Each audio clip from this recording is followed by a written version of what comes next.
नमस्कार विद्यार्थियों। BA first year के भारतीय राजनीतिक चिंतन के बारे में हम अध्ययन कर रहे थे। कौटिल्य के अर्थशास्त्र के बारे में हमने अध्ययन किया था। आज कौटिल्य के न्याय और दंड संबंधी विचारों के बारे में हम अध्ययन करेंगे। कौटिल्य ने अपने न्याय और दंड संबंधी जो विचार है वो अर्थशास्त्र के तीसरे और चौथे अभिकरण में हमें उनके विचार न्याय और दंड संबंधी विचार देखने को मिलते हैं। कौटिल्य ने न्याय को शासन का एक महत्वपूर्ण कर्तव्य निर्धारित किया है। कौटिल्य ये कहते हैं कि प्राचीन समय में जब मत्स्य न्याय की स्थिति थी, उस समय लोगों ने मिलकर आपस में समझौता किया और मनु को राजा बनाया। तो उसका प्रमुख उद्देश्य समाज राज्य के अंतर्गत न्याय की समुचित व्यवस्था करना है और न्याय का जो प्रमुख स्रोत है वो राजा है। कौटिल्य ये कहता है कि राजा न्याय का सर्वोच्च प्राधिकारी है, यानी कि न्याय राज्य के अंतर्गत जो न्याय है उसका सुचारू रूप से संचालन हो रहा है, लोगों को न्याय समुचित रूप से मिल रहा है, न्याय के अंतर्गत जो अपराधी है उनको सजा मिल रही है, ये देखना राजा का कार्य है। लेकिन इसके अंतर्गत कौटिल्य कहता है कि जो राजा है वो न्याय का कार्य संस्थागत आधार पर करेगा। इसका मतलब ये है कि जो राजा है वो न्याय उसका कोई निजी दायित्व नहीं है, बल्कि वो न्यायाधीशों के परामर्श के आधार पर राज्य में न्याय का कार्य समुचित रूप से संचालित करता है। तो न्याय का जो सर्वोच्च प्राधिकारी है, यानी कि न्यायाधीशों को चुनना, न्यायाधीशों की योग्यता को निर्धारित करना, न्याय को निर्धारित करना, ये सारे कार्य राजा के ऊपर निर्भर करते हैं। और राजा अपना ये कार्य निजी रूप में नहीं बल्कि राज्य के विकास के लिए, राज्य में समुचित न्याय की व्यवस्था के लिए ये कार्य करता है। दूसरा, हम इसके अंतर्गत देख सकते हैं कि न्याय का आधार, न्याय किसके ऊपर आधारित है, न्याय के प्रमुख स्रोत क्या है। तो इसके अंतर्गत कौटिल्य कहता है कि न्याय के 4 प्रमुख आधार या स्रोत है। पहला धर्म, दूसरा व्यवहार, तीसरा प्रथा और चौथा राजकीय विधि। यानी कि जो न्याय निर्धारित होगा वो धर्म के आधार पर होगा। धर्म शास्त्रों के अंतर्गत क्या कहा गया है उसके आधार पर न्याय निर्धारित किया जाएगा। दूसरा व्यवहार, राज्य के अंतर्गत किस प्रकार का व्यवहार चल रहा है वो भी न्याय का प्रमुख आधार है। तीसरा है प्रथा, परंपरा से जो चीजें चली आ रही है वो भी कौटिल्य कहता है न्याय का आधार है। फिर है राजकीय विधि। राजकीय विधि भी राजा अपने विवेक के अनुसार भी न्याय प्रदान करता है, तो ये राजकीय विधि। इसके अंतर्गत कौटिल्य कहता है कि यदि कभी धर्म और राजकीय विधि में किसी भी प्रकार की विवाद की स्थिति उत्पन्न है तो धर्म को ज्यादा महत्व देना चाहिए, यानी कि इसमें धर्म सर्वोच्च प्रमुख आधार हम कह सकते हैं। नेक्स्ट इसके अंतर्गत है न्याय के क्या दायित्व हैं। न्याय के दायित्व के अंतर्गत हम कह सकते हैं कि प्रमुख रूप से जो न्याय के दायित्व या न्याय के कर्तव्य है, न्याय क्यों प्रदान किया जाए राज्य के अंतर्गत, तो उसमें कौटिल्य कहता है प्रजा की रक्षा के लिए और प्रजा के अधिकारों की रक्षा के लिए न्याय प्रदान किया जाए, ये पहला कर्तव्य। दूसरा, राज्य के अंतर्गत शांति सुव्यवस्था की स्थापना के लिए न्याय प्रदान किया जाए। तीसरा, राज्य के अंतर्गत जो अपराधी किस्म के व्यक्ति है उनको समुचित मात्रा में दंड, सजा, पनिशमेंट देने के लिए न्याय प्रदान किया जाए। तो ये प्रमुख न्याय के दायित्व हैं जिनका उल्लेख कौटिल्य ने अपने अर्थशास्त्र में किया है। फिर कौटिल्य ने न्याय के प्रकार बताए हैं। न्यायालय के प्रकार, न्यायालय के प्रकार के अंतर्गत 2 इसके भाग है। न्यायालय के प्रकार के अंतर्गत 2 भाग है, यानी कि न्यायालय को मुकदमों के आधार पर 2 भागों में विभाजित किया है, धर्म स्तरीय न्यायालय और कंटक शोधन न्यायालय। जैसे वर्तमान समय में जो न्यायालय हैं वो दीवानी और फौजदारी न्यायालय माने जाते हैं। कौटिल्य ने भी अपने दो प्रकार के न्यायालय निर्धारित किए हैं, कंटक शोधन न्यायालय और धर्मस्थलीय न्यायालय। धर्मस्थलीय न्यायालय है वो दीवानी मामले जो आज की भाषा में हम कह सकते हैं उनसे संबंधित है, और कुछ हल्के किस्म के जो फौजदारी मामले हैं उनसे संबंधित है। यानी कि धर्मस्तरीय न्यायालयों के अंतर्गत एक नागरिक का दूसरे नागरिक से क्या व्यवहार है, चोरी से संबंधित मामले हैं, भ्रष्टाचार से संबंधित कुछ मामले हो सकते हैं, संविदा का उल्लंघन करने से संबंधित मामले हो सकते हैं। इस तरह के जो न्याय मामले हैं वो धर्मस्थलीय नागरिकों के आपसी व्यवहार से संबंधित, किसी ने कुछ कह दिया, गलत व्यवहार कर दिया, अनैतिकता कर ली, इस जुआ खेल लिया, इस संबंधित जो व्यवहार है वो धर्मस्थलीय न्यायालयों के अंतर्गत आते हैं। कंटक शोधन न्यायालय जैसे इसके नाम से स्पष्ट है, कंटक शोधन जो समाज के लिए कंटक है, जो समाज के लिए दुखदाई है, ऐसे जो मामले हैं उसे हम कंटक शोधन न्यायालय में कहते हैं। समाज को नुकसान कौन पहुंचा सकता है, तो इसके लिए कौटिल्य कहता है कि समाज को नुकसान दो प्रकार के व्यक्ति ज्यादा पहुंचा सकते हैं, एक तो प्रशासनिक अधिकारी और दूसरे विभिन्न प्रकार के व्यवसायों में लगे हुए लोग समाज को नुकसान पहुंचा सकते हैं। जो प्रशासनिक अधिकारी है, जिनको वो दायित्व सौंपे गए हैं, वो अपना दायित्व समुचित रूप से पूर्ण नहीं करे तो समाज को नुकसान हो सकता है। और जो व्यवसाय में लगे हुए विभिन्न लोग हैं, वो व्यवसाय के अंतर्गत विभिन्न प्रकार के अपराध करते हैं, जैसे मिलावट कर ली या वस्तुएं कालाबाजारी कर ली, इस तरह कालाबाजारी कर ली या वस्तुओं का कमी जैसे राज्य के अंतर्गत कर लेते हैं। तो इस प्रकार के जो मामले हैं वो कंटक शोधन न्यायालय के अंतर्गत आते हैं। कौटिल्य ये कहता है कि क्षेत्र के आधार, ये तो न्यायालयों के मुकदमे के आधार पर दो न्यायालय, कौटिल्य कहता है कि क्षेत्र के आधार पर भी न्यायालयों का विभाजन किया जा सकता है। इसके अंतर्गत कौटिल्य ने कहा है कि संपूर्ण राज्य के अंतर्गत जो न्यायालय होगा वो जनपद न्यायालय, यानी कि जिसे हम सर्वोच्च न्यायालय कह सकते हैं। दूसरा संग्रहण, जो 800 गांव के ऊपर, 800 गांव का जो मुख्यालय है उसके ऊपर जो न्यायालय होगा उसे संग्रहण कहा है। 400 गांव के ऊपर जो न्यायालय होगा उसे द्रोणमुख कहा है, और 100 गांव के ऊपर जो न्यायालय होगा उसे स्थानीय न्यायालय कहा है। स्थानीय न्यायालय या क्षेत्रीय न्यायालय, ये उसने कहा है। स्थानीय न्यायालय के अंतर्गत कौटिल्य मानता है कि स्थानीय न्यायालय में वहां के ही जो प्रशासनिक अधिकारी, जैसे प्रशासनिक स्तर पर संयुक्त है, गोप है, स्थानिक है, इस तरह के प्रशासनिक अधिकारियों का उल्लेख कौटिल्य ने अपने अर्थशास्त्र के अंतर्गत किया है। तो ये जो प्रशासनिक अधिकारी है वो स्थानीय स्तर के जो छोटे मोटे अपराध है, जैसे चोरी की घटनाओं को रोकना है, राजमार्गों को समुचित सुरक्षा प्रदान करनी है, या आपस में जैसे नागरिकों के झगड़े हैं, तो ये जो प्रशासनिक अधिकारी है स्थानीय स्तर के जो मामले हैं उनके द्वारा सुलझा लिए जाने चाहिए। तो इस प्रकार के न्यायालयों की व्यवस्था कौटिल्य ने अपने अर्थशास्त्र में की है। इसके अलावा कौटिल्य कहता है कि प्रत्येक न्यायालय के अंतर्गत, जैसे जनपद है, द्रोणमुख है, संग्रहण है, प्रत्येक न्यायालय के अंतर्गत तीन न्यायाधीशों की नियुक्ति की जानी चाहिए। न्यायाधीशों की नियुक्ति करते समय कौटिल्य ने उनकी योग्यताओं का उल्लेख भी किया है। न्यायाधीशों की नियुक्ति किसके द्वारा की जानी चाहिए, तो इसके अंतर्गत कौटिल्य कहता है कि न्यायाधीशों की नियुक्ति राजा के द्वारा की जानी चाहिए।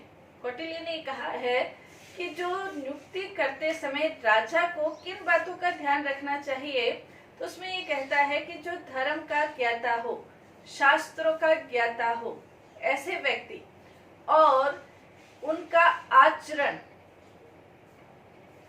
किसी भी प्रकार के प्रलोभन से अप्रभावित रहे, किसी भी प्रकार के विभिन्न प्रकार के प्रलोभन से अप्रभावित रहने वाले व्यक्तियों को न्यायाधीश पद पर नियुक्त करना चाहिए।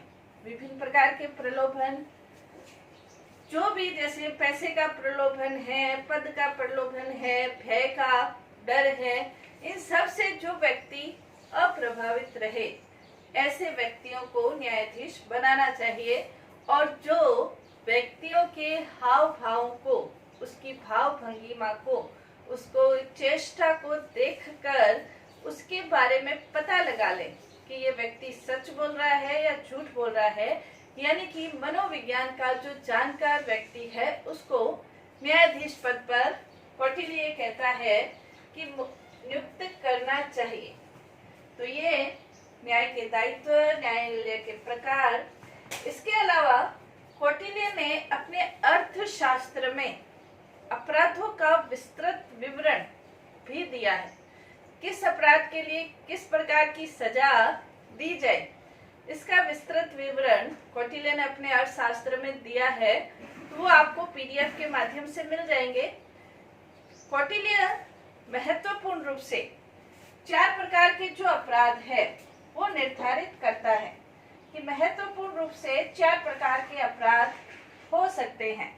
जैसे राज्य से संबंधित व्यवहार अपराध, राज्य से संबंधित अपराध, सामाजिक अपराध, आर्थिक अपराध, राजनीतिक अपराध और राजद्रोह का अपराध। ये प्रमुख रूप से 5 प्रकार कौटिल्य ने निर्धारित किए हैं। जैसे इसकी शीर्षक है सामाजिक अपराधों में सामाजिक अपराध, आर्थिक अपराधों में आर्थिक अपराध। तो इनकी जो प्रक्रिया है, कौटिल्य कहता है कि अपराध निर्धारित करने की एक प्रक्रिया होनी चाहिए और उस प्रक्रिया के माध्यम से अपराध निश्चित कर फिर दंड दिया जाना चाहिए। राजद्रोह के विषय में कौटिल्य कहता है कि यदि किसी व्यक्ति के ऊपर राजद्रोह जैसा अपराध हुआ है या उसने राजद्रोह किया है और उसके ऊपर संदेह भी है, तो उसके ऊपर जो प्रक्रिया है वो लंबी नहीं चलनी चाहिए, उसमें तुरंत दंड की व्यवस्था होनी चाहिए। तो कौटिल्य ने इस प्रकार के निर्धारित किए हैं दंड। अब नेक्स्ट अपन कह सकते हैं अपराध का वर्गीकरण। अपराध के वर्गीकरण के बाद अपराध की प्रक्रिया। अपराध निर्धारित करते हुए दंड देते समय एक निर्धारित प्रक्रिया का पालन कौटिल्य कहता है करना चाहिए। जैसे मुकदमा न्यायालय में दायर हुआ, तो मुकदमा दायर होने पर किस तिथि को हुआ, किस वार को हुआ, कौन कौन इसके वादी है, प्रतिवादी है, क्या घटना है, किसने घटना को वो दिया है, किसने घटना की है, अपराध किया है, इस तरह की सारी जानकारी मुकदमों में होनी चाहिए। उसके बाद जब वो मुकदमे चले, जिरह हो, तो उसमें साक्षी और जो लिखित प्रमाण दोनों का उपयोग इसके अंतर्गत होना चाहिए। मतलब जिसने अपराध होते हुए देखा है या लिखित रूप से कोई प्रमाण है, उन दोनों का उपयोग होना चाहिए।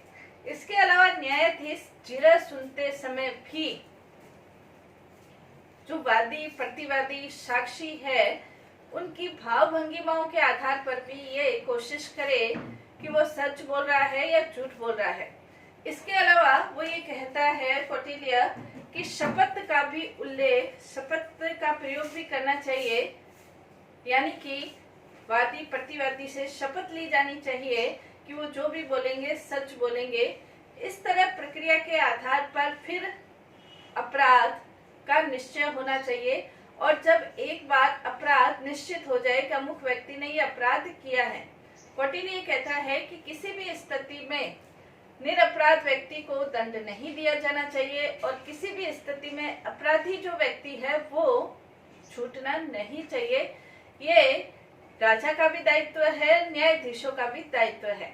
इसके अलावा कौटिल्य कहता है कि अपराध निश्चित होने के बाद फिर दंड दिया जाना चाहिए।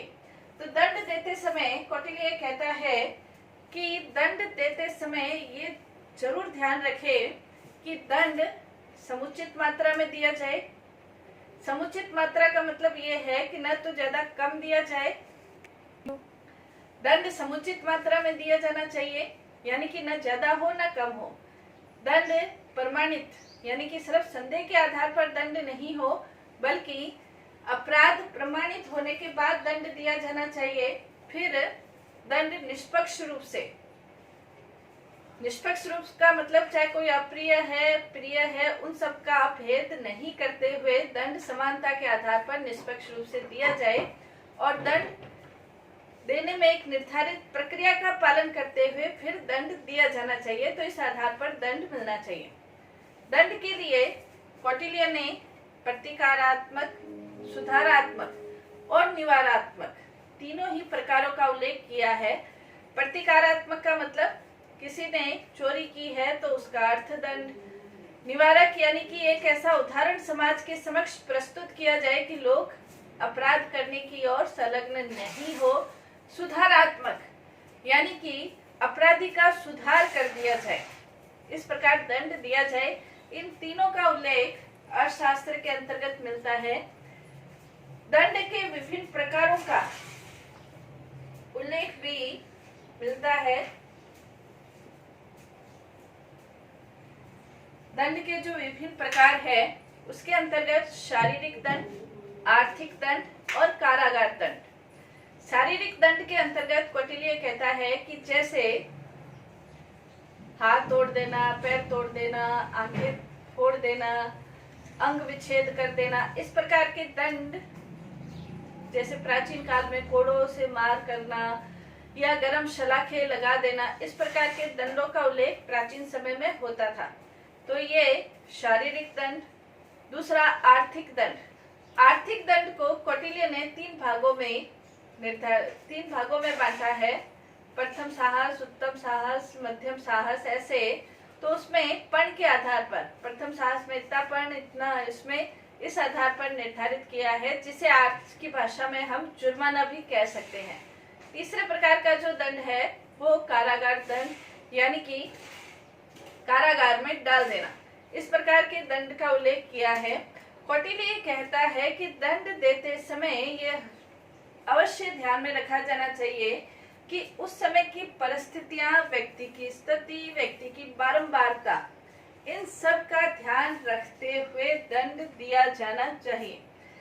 व्यक्ति की स्थिति, जैसे महिलाएं हैं या बच्चे हैं या अनाथ है, विकलांग है, बुजुर्ग हैं, इन सब चीजों का ध्यान भी कौटिल्य कहता है कि दंड देते समय रखा जाना चाहिए।